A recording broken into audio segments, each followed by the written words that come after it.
అందరికీ నమస్కారం. సమూహ యూత్ లిటరేచర్ ఫెస్టివల్కి రూపకల్పన చేసిన అందరికీ నిజంగా ధన్యవాదాలు తెలియజేయాలి. ఎందుకంటే మిగతా సెషన్స్ కంటే ఈ సెషన్ ద్వారా విద్యార్థులు యూత్ ఎవరైనా ఉంటే కనుక కొత్తగా రచనా వ్యాసంగంలోకి వస్తున్న వాళ్ళు, చదివే వాళ్ళు, రాస్తున్న వాళ్ళు కనుక ఈ సమావేశంలో ఉంటే కనుక భారతదేశంలో కొనసాగుతున్నటువంటి ప్రస్తుత అనేక సంఘర్షణలతో కూడినటువంటి సామాజిక స్థితిగతులు ఎట్లా ఉన్నాయన్నది చెప్పి వాళ్ళకు ఒక చాలా ఇన్ఫర్మేటివ్గా ఉండేటువంటి ఈ డయాస్ ఇప్పుడు మనం చూస్తూ ఉన్నాము. భారతదేశం అంటేనే బహుళ అస్తిత్వాలకు నిలయం.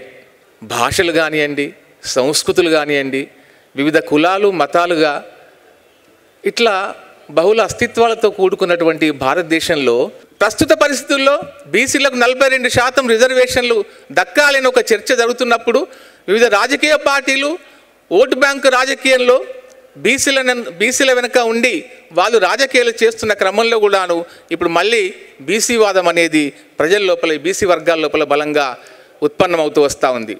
ఏది ఏమైనప్పటికీ కూడాను మన నిజానికి దామాష పద్ధతి లోపల సకల ఉత్పత్తి రంగాల లోపల 50%కు పైగా జనాభాలో సగం కంటే ఎక్కువ ఉన్న బీసీలు సమస్త ఉత్పత్తి కులాలకు సంబంధించి సమస్త ఉత్పత్తి రంగాల లోపల వాళ్ళదే సింహభాగం అయిన తర్వాత అయినా ఇవాళ అనేక మంది వృత్తులన్నీ ఛిద్రమైపోతూ ఉన్నాయి. వేలాది కుటుంబాలు ఆత్మహత్యలు లోనవుతూ ఉన్నారు. వాళ్ళకి ఆర్థికపరమైనటువంటి ఎట్లాంటి చేయూత కూడాను దొరకడం లేదు. కాబట్టి ఆ కొత్త స్పృహలోంచి, ఆ కొత్త వాతావరణంలోంచి వాళ్ళ బీసీలు బలంగా వాళ్ళ యొక్క అస్తిత్వాన్ని ప్రకటించుకుంటూ ఉన్నారు. మరి బీసీవాదం ఏం చేసింది అని చెప్పంటే, బీసీవాదం ఖచ్చితంగా ఇవాళ రాజకీయ వనిక మీద తమ బలమైన నినాదాన్ని మా వాటా మాకు కావాలని చెప్పి తీసుకొచ్చిన సందర్భాన్ని మనం చూస్తూ ఉన్నాం. మిత్రులారా, నిజంగానే మరి సమాజ స్వరూపాన్ని గమనించినప్పుడు సమాజ చలనానికి ఆధారభూతమైనటువంటి సమస్త వృత్తుల లోపల, సమస్త ఉత్పత్తి శక్తుల లోపల బీసీలు అధికంగా ఉన్నప్పుడు అది సహజమైన న్యాయమైన కోరిక కాబట్టి వల్ల దానివైపు అన్ని రాజకీయ పార్టీలు కూడా చూస్తూ ఉన్నాయి, మద్దతునిస్తూ ఉన్నాయి.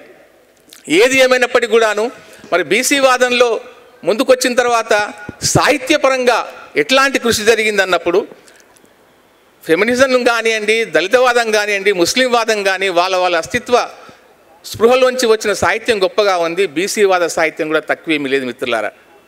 ముందుగానే చెప్పినట్టుగా జూలూరి గౌరశంకర ఆ సంకలనం వేసిన తర్వాత దాని తర్వాత కూడాను చాలామంది అద్భుతమైన పుస్తకాలు తీసుకొచ్చారు. మనకు దీర్ఘ కవితలు చూసుకుంటే కనుక ఒకవేళ ఇక్కడే ఉన్నాడు వనపట్ల సుబ్బన్న, వాళ్ళ కులానికి సంబంధించినటువంటి వాళ్ళ వృత్తికి సంబంధించి కుర్చీ అనే దీర్ఘ కవితను తీసుకొచ్చాడు. అన్నవరం దేవేంద్ర కుమ్మరి కులానికి సంబంధించి బువ్వకుండ అనే ఒక దీర్ఘ కవిత తీసుకొచ్చారు. జ్వలితక్క ఉంది, రుంజా విశ్వకర్మల యొక్క వృత్తి జీవితాలకు సంబంధించి ఒక కవిత్వ సంకలనంతో పాటు నాకు పేరు గుర్తులేదని కథా సంకలనం, వివిధ వృత్తులకు సంబంధించినటువంటి అద్భుతమైన కథా సంకలనం కూడా తీసుకొచ్చారు. అట్లా సంకలనాలుగా కాకుండా కూడాను చాలామంది సంకలనాలను కాకుండా కూడాను కథల్లో తీసుకొస్తే అక్కడ పెద్దింటి అశోక్ అన్న ఉన్నాడు. తను రాసినటువంటి ఊటబాయి కథల లోపల అన్ని కూడాను ఉత్పత్తి కులాలకు సంబంధించిన జీవిత చిత్రమే ఉంది. ఇంకా దేవేంద్ర గారు కథల మీద పరిశోధన చేశారు. మొత్తానికి నవలలు ఉన్నాయి. బిఎస్ రాములు గారు బీడీ కార్మికుల జీవితం మీద బతుకుపోరు నవల తీసుకొస్తే పెద్దింటి అన్నది షికారి నవల, వాళ్ళేంటి గంగెద్దుల జీవితం మీద ఒక అద్భుతమైన నవల తీసుకొచ్చారు.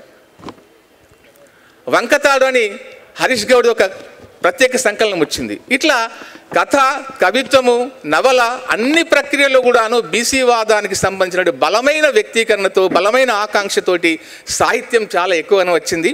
వ్యక్తులుగా కూడాను చాలామంది ఆయా స్పృహలోంచి రాసినటువంటి అద్భుతమైన కవిత్వాలు ఉన్నాయి. కాబట్టి మిత్రులారా, అందరి ఆకాంక్షలాగే మనం కోరుకునేది ఏమిటంటే భిన్న అస్తిత్వాల సమాహారమైన భారతదేశం లోపల నిజంగానే స్వీయ అస్తిత్వాల్ని మనం గౌరవించుకుంటూనే మిగతా అస్తిత్వాల్ని మనం సహనభావంతో చూడాలి. కానీ ఆధిపత్య శక్తులు దాన్నే రాజ్యాధికారాన్ని కాపాడుకోవడానికి కోసము ఒక యూనివర్సిటీ, వాట్సాప్ యూనివర్సిటీ ద్వారా యూత్ మెదళ్ళ లోపల మొత్తం అంతా కూడా ఒకే ఒక్క అంశాన్ని నింపిన సందర్భం లోపల ఈ భిన్న అస్తిత్వాల యొక్క స్వరూపాన్ని గమనించాలంటే సమూహ ఏర్పాటు చేసినటువంటి ఇలాంటి కార్యక్రమాల్లో యూత్ భాగస్వామ్యం అయినప్పుడు మాత్రమే వారి ఆలోచనలు ఎలా ఉండాలి, వాళ్ళ సాహిత్య సృజన ఒకవేళ ఎట్లా ఉండాలి, వాళ్ళ దృక్పథం ఎట్లా ఉండాలన్నది ఈ సభ ఒక గొప్ప వాళ్ళకి ఒక చేర్పుగా ఉంటుందని చెప్పి నేను భావిస్తూ థ్యాంక్ యూ.